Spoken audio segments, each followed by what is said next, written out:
नमस्कार, आपका स्वागत है दोस्तों। आज हिंदू संस्कृति में अत्यंत पवित्र और मंगलमय माने जाने वाले माघ मास का सर्वोत्तम दिन है।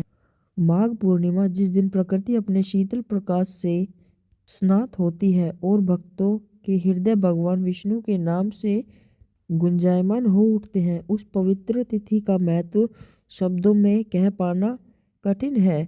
ऐसा कहा जा सकता है कि माघ मास पूर्णिमा के दिन स्वर्ग के देवता भी पृथ्वी पर स्नान करने के लिए अवतरित होते हैं। भक्ति, शक्ति और मुक्ति का त्रिवेणी संगम कराने वाली यह पूर्णिमा हमारे जीवन का अंधकार दूर कर चेतना का प्रकाश लेकर आती है। मित्रों, माघ पूर्णिमा के इस पावन पर्व पर हम जो कथा आपको सुनाने जा रहे हैं उसका महत्व अगाध है। शास्त्र कहते हैं कि इस कथा का श्रवण मात्र से सभी तीर्थों में स्नान का पुण्य प्राप्त हो जाता है।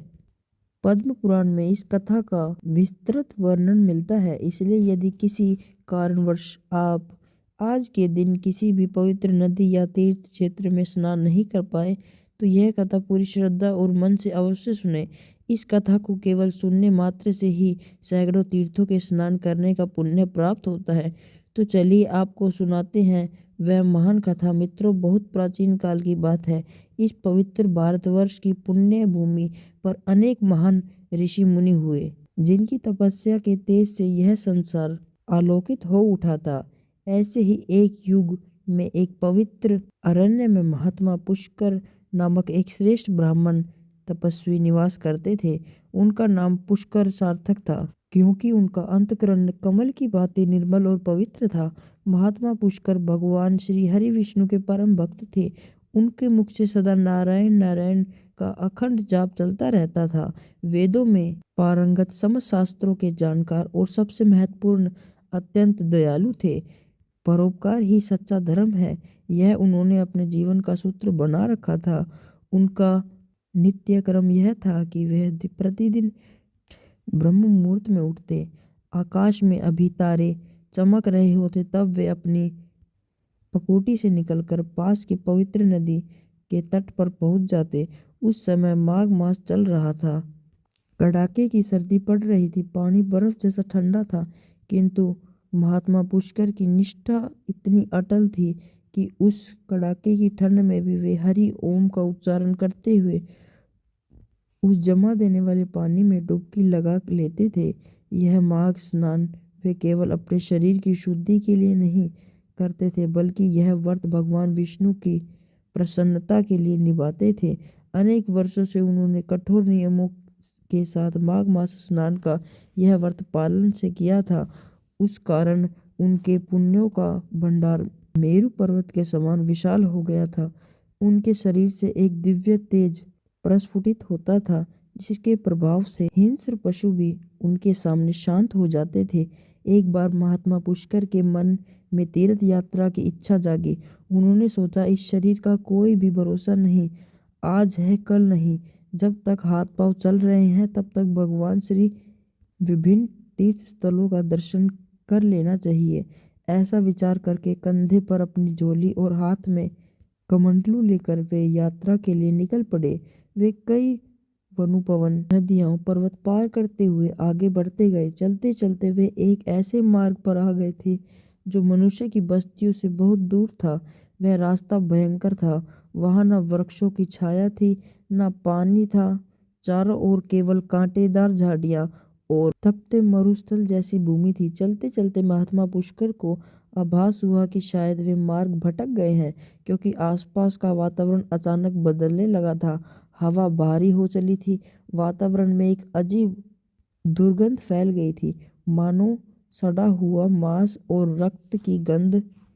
आकाश में सूर्य दिख नहीं रहा था, पर गर्मी अत्यंत असहनीय थी। आकाश का रंग काला, नीला और रक्त रंजित मिश्रित हो उठा था। फिर भी वे आगे बढ़ते रहे, क्योंकि उन्होंने वापस लौटना स्वीकार न था। तपस्वी कभी पीछे नहीं लौटते।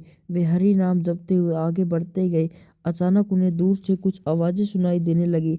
वे स्वर मानवीय थे, पर बातचीत के कहीं नहीं, बल्कि चीखने, चिल्लाने, रोने, बिलखने और दया की भीख मांगने के थे। बचाओ बचाओ, मुझे बचाओ, पानी दो, मुझे छोड़ दो।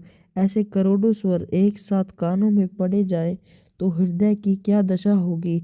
महात्मा पुष्कर वही करुण पुकारों को सुनकर उनका कोमल हृदय मरमहा तो उठा।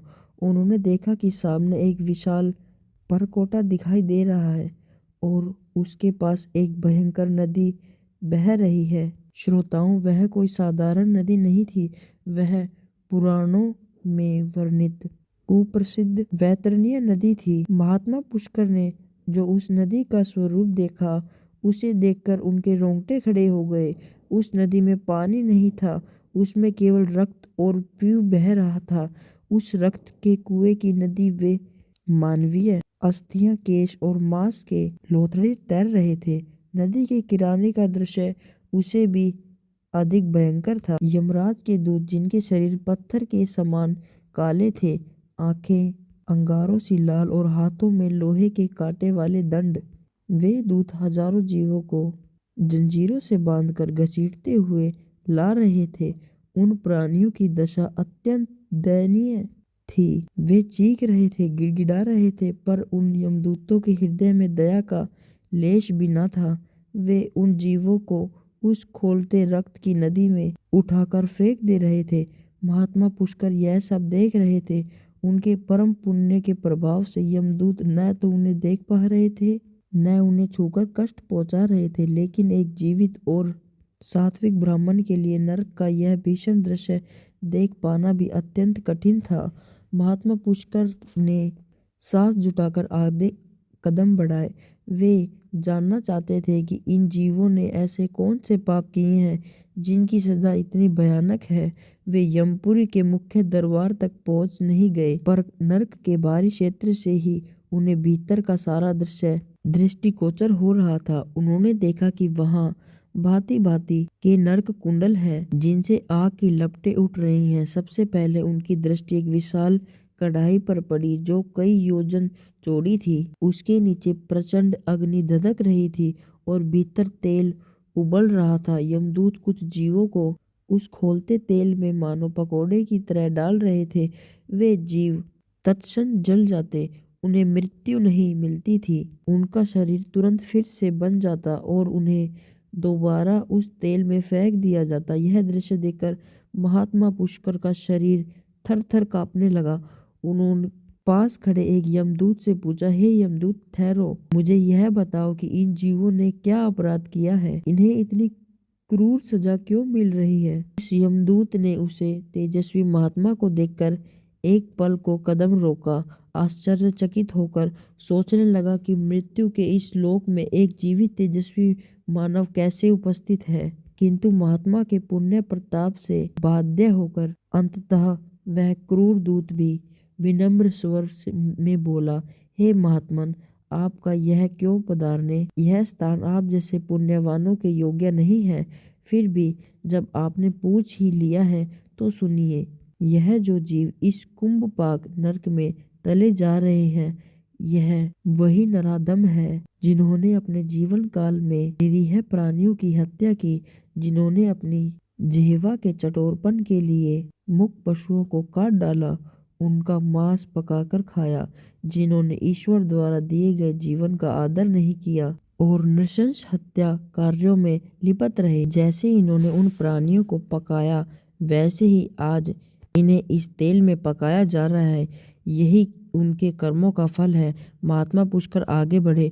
वहां उन्होंने एक वन में दिखाई दिया जो दूर से हरा भरा लगता था, किंतु पास जाने पर दिखा कि उन पेड़ों की पत्तियां दरअसल पत्तियां न होकर तलवारों की धार थी। वे पत्तियां तीक्ष्ण शस्त्र जैसी थी। उस वन में यमदूत कुछ लोगों को नंगे पैर दौड़ने पर मजबूर कर रहे थे। वे लोग दौड़ते तो ऊपर से उन तलवार जैसी पत्तियों की वर्षा होती, जो उनके शरीर को चीरती जाती। चारों ओर रक्त की छींटें उड़ रही थी। वे जीव हाय रे, मर गए, बचाओ, ऐसी चीखें निकाल रहे थे, पर उन्हें रुकने की अनुमति न थी। पीछे शिकारी कुत्ते उनका पीछा कर रहे थे और उनके अंग प्रत्यंग नोच रहे थे। पुष्कर ने वहां एक यमदूत से पूछा, हे यमदूत, इन लोगों ने क्या अपराध है जो इन्हें इस प्रकार कष्ट दिया जा रहा है। यमदूत बोले, यह वही लोग हैं जिन्होंने वेदों की निंदा की, जिन्होंने धर्म का मार्ग त्याग कर अधर्म का रास्ता अपनाया, जिन्होंने अकारण वृक्षों को काटकर प्रकृति का विनाश किया और जो स्वार्थवश दूसरों की भूमियां हड़पते रहे, जिन्होंने अपना धर्म नष्ट किया और पाखंड फैलाया, उन्हें इस असीपत्र वन, तलवारों पत्रों के वन की यातना भुगतनी पड़ती है। आगे एक स्थान पर घोर अंधकार था, इतना गहरा कि अपना हाथ तक दिखाई ना दे। उस अंधकार में हजारों जीव एक दूसरे से टकरा रहे थे, गिर रहे थे। वहां उन्हें कुछ नहीं सूझता ना था, पर मारने वाले अदृश्य हाथ उन पर निरंतर प्रहार कर रहे थे। उनकी दृष्टि जाती रहती थी। वे अंधे हो चुके थे और भय से पागल से हो रहे थे। वहां भी उन्होंने यमदूत से पूछा। यमदूत ने बताया कि हे ऋषिवर, यह अंततः मिश्र नरक है।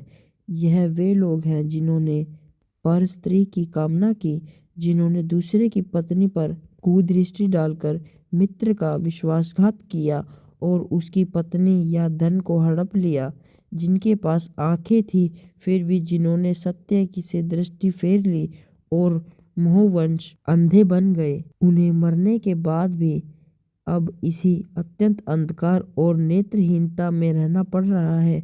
वहीं पास में रौरव नामक नरक था। वहां रूरू नाम के विचित्र जीव थे, सर्प से भी अधिक विषैले और बाघ से भी अधिक क्रूर। वे जीव वहां पड़े पापियों की जीवित ही फाड़ फाड़ कर खा रहे थे। पुष्कर ने वहां भी एक यमदूत से पूछा कि यह कौन लोग हैं और इन्हें ऐसी भयानक यातना क्यों दी जा रही है। यमदूत ने कहा, यह वे स्वार्थी जन हैं जिन्होंने केवल अपने परिवार की ही चिंता की, जिन्होंने किसी भूखे और अपने द्वार पर खड़ा होने तक नहीं दिया, आए हुए अतिथि का अपमान किया और दूसरों का हक छीनकर अपना पेट भरा। आज जिनको इन्होंने लूटा था वही उन रूरू जीवों के रूप में इनसे प्रतिशोध ले रहे हैं। श्रोताओं, यह सब दृश्य देखकर महात्मा पुष्कर का हृदय भारी हो गया था। वे वही घुटनों के बल बैठ गए और उनकी आंखों से अश्रुधारा बह चली। उन्हें इन पापियों पर क्रोध नहीं आया बल्कि गहरी दया आई। सच्चा वैष्णव वही है जिसे दूसरे का दुख देखकर वेदना न होती है। उन पाप आत्माओं को देखकर वे बोले, हाय मानव, तुझे ईश्वर ने कितना सुंदर शरीर दिया, बुद्धि दी थी। उन हाथों से तू दान कर सकता था, उस मुख से हरि का नाम जप सकता था, पर तू माया के जाल में उलझ गया। यह मेरा है, वह मेरा है करते करते तूने पापों का अंबार लगा लिया और आज जब तुझे बचाने ना कोई तेरी पत्नी है, ना तेरे बच्चे, ना तेरा धन, कोई नहीं, तब तू अकेला ही यह यातनाएं भोग रहा है। उनकी यह करुणा भरी वाणी सुनकर कुछ पापी जीव उन भयानक यातनाओं से कुछ पल के लिए ध्यान हटाकर उस तेजस्वी महात्मा की ओर देखने लगे। एक जीव जिसका शरीर आधा जला हुआ था, वह कठिनाई से हाथ जोड़कर कह रहा था, महात्मन, आप कौन हैं? इस नरक में जहाँ हम केवल राक्षस और यमदूत दिखते हैं, वहाँ आप जैसे चंद्रमा समान शीतल तेज को देखकर हमें सल मिल रहा है। हमारे जले हुए शरीरों की अग्नि आपके दर्शन मात्र से थोड़ी शांत हुई है। हमें बचा लीजिए महाराज, हमसे भारी भूल हुई, हम अज्ञानी थे, पर अब यह दंड सहन नहीं होता। क्यों हमें इससे मुक्ति मिल सकती है? उस जीव की पुकार सुनकर अन्य हजारों जीव भी वहां इकट्ठा हो गए। वे सब आशा भरी दृष्टि से महात्मा पुष्कर की ओर निगारने लगे। हमें बचाओ, हमें बचाओ, यही एक स्वर चारों ओर से गूंजने लगा। महात्मा पुष्कर ने यमदूतों की ओर देखा और पूछा, हे यमदूत, यह जीव अब पश्चाताप कर रहे हैं, इन्हें अपनी भूल समझ में आ गई है, फिर इन्हें और दंड क्यों? क्यों इन्हें छोड़ना संभव नहीं? यमदूत गंभीरता से बोले, नहीं विप्रवर, यमराज किसी पर अन्याय नहीं करते। यह इनका कर्मफल है। जैसे एक बार धनुष से निकाला बाण वापस नहीं लौटते, वैसे ही एक बार किया कर्म फल दिए बिना नहीं रहता। इन्हें अपने कर्मों का लेखा जोखा पूर्ण करना ही पड़ेगा। जब तक इनके पाप समाप्त नहीं हो जाते तब तक इनकी मुक्ति असंभव है। महात्मा पुष्कर चिंतित में डूब गए। कर्म की गति अटल है, यह वे भी जानते थे, परंतु संतों का हृदय तो मक्खन से भी अधिक कोमल होता है। वे इन जीवों को यूं तड़पते छोड़कर जाने का विचार नहीं कर सके। उन्होंने मन ही मन भगवान विष्णु से प्रार्थना की, हे त्रिलोकीनाथ, हे करुणानिधि, तेरी माया अपार है, पर तेरी कृपा से उससे भी बढ़कर है। यदि पाप का फल दुख है तो पुण्य का फल सुख है। फिर मेरी पुण्य का उपयोग इन दुखी जीवों के लिए क्यों न हो। यह सोचकर महात्मा पुष्कर ने एक साहसिक निश्चय किया। उन्होंने यमदूतों से पूछा, हे दूतों, आपने कहा कि पापों का क्षय हुए बिना मुक्ति नहीं हो मिलती, पर यदि कोई अपना पुण्य इन पापियों को दान कर दे तो क्या आप उनके पापों का नाश हो सकता है। यह सुनकर यमदूत विस्मित रह गए। वे बोले, हाँ महाराज, शास्त्रों के अनुसार पुण्यदान से पाप का नाश हो सकता है, किंतु ऐसा करेगा कौन। इस संसार में लोग धन के लिए एक दूसरे की जान ले लेते हैं, वहाँ अपने तप से कमाया हुआ मोक्ष प्रदान करने वाला पुण्य कौन इन अजीब नबी नीच पापों आत्माओं के लिए त्याग करेगा। महात्मा पुष्कर मुस्कुराए। उनकी मुखमंडल पर दिव्य आभा फैल गई। वे बोले, मैं दूंगा, मैं अपना पुण्य इन दान करूंगा। श्रोताओं, यह वचन साधारण न था, यह संकल्प महाभारत का कर्ण के दान से भी बढ़कर था। महात्मा पुष्कर आगे गए। उन्होंने अपने कमंडलू से थोड़ा सा पवित्र जल अपनी अंजलि में भरा और उन नरक कुंडों के किनारे खड़े हो गए। उन्होंने नेत्र मूंद लिए। उनके सामने उनका समूचा जीवन चलचित्र की भांति झिलमिलाने लगा। बचपन से की गई तपस्या, किए गए व्रत उपवास और मुख्यतः माघ मास में कड़कड़ाती ठंड में ब्रह्म मुहूर्त में उठकर किए गए पवित्र माघ स्नान, वह स्नान साधारण न था। उसमें उनका त्याग, उनकी निष्ठा और भगवान विष्णु में उनकी अडिग आस्था निहित थी। पद्म पुराण में कहा गया है कि माघ स्नान का पुण्य वाजपेय तथा अश्वमेघ यज्ञों के पुण्य से भी अधिक होता है। वही पुण्य आज काम आने वाला था। महात्मा पुष्कर ने अंजलि का जल आगे धरकर ऊंचे स्वर में संकल्प किया कि हे नारायण, हे वासुदेव, मैंने जन्म से लेकर आज तक जितने भी माघ स्नान किए हैं, जितने व्रत उपवास किए हैं, उन सबका पुण्य, उन संपूर्ण पुण्य फल को मैं आज इसी क्षण इस नरक के सभी दुखी, पीड़ित और यातना भोगी जीवों को अर्पण करता हूँ। मेरे इस पुण्य से इनके समस्त पाप भस्म हो जाए और इन्हें इस नरक से तुरंत मुक्ति मिल जाए। कृष्ण अर्पणम अस्तु। इतना कहकर उन्होंने वह जल भूमि पर छोड़ दिया। संयोग से उस दिन माघ पूर्णिमा थी। मित्रों, उस क्षण जो हुआ उसे देखने के लिए स्वर्ग के देवताओं ने भी अपने विमान नीचे उतार लिए होंगे। जल के भूमि पर पड़ते ही वहां एक प्रचंड प्रकाश पुंज प्रस्फुटित हुआ। उसका तेज इतना था कि नरक का घोर अंधकार पल भर में तिरोहित हो गया। और कैसा चमत्कार हुआ! जिन कढ़ाइयों में तेल खोल रहा था, वहां तेल सहसा शीतल हो गया। उसमें से चंदन की सुगंध उठने लगी। जिस अस्पत्र वर्ण में तलवार जैसे पत्ते थे, वहां अचानक मखमली पुष्पों की वर्षा शुरू हो गई। वैतरणी नदी का रक्त और पीव से भरा जल रूपांतरित होकर वहां दुगंध सा उज्जवल, एक अमृत सा मधुर जल प्रवाहित होने लगा। वह भयानक तपिश मिट गई और वहां वसंत ऋतु जैसी सुखद समीर बहने लगी। और सबसे बड़ा परिवर्तन उन जीवों में हुआ जिनके शरीर भट कर जर्जर हो चुके थे। वे शरीर वहीं गिरकर अलग हो गए और उनके स्थान पर उन्हें दिव्य देह प्राप्त हो गई। उनका रूपांतरण हो गया। अब उन्हें चतुर्भुज रूप प्राप्त हुआ।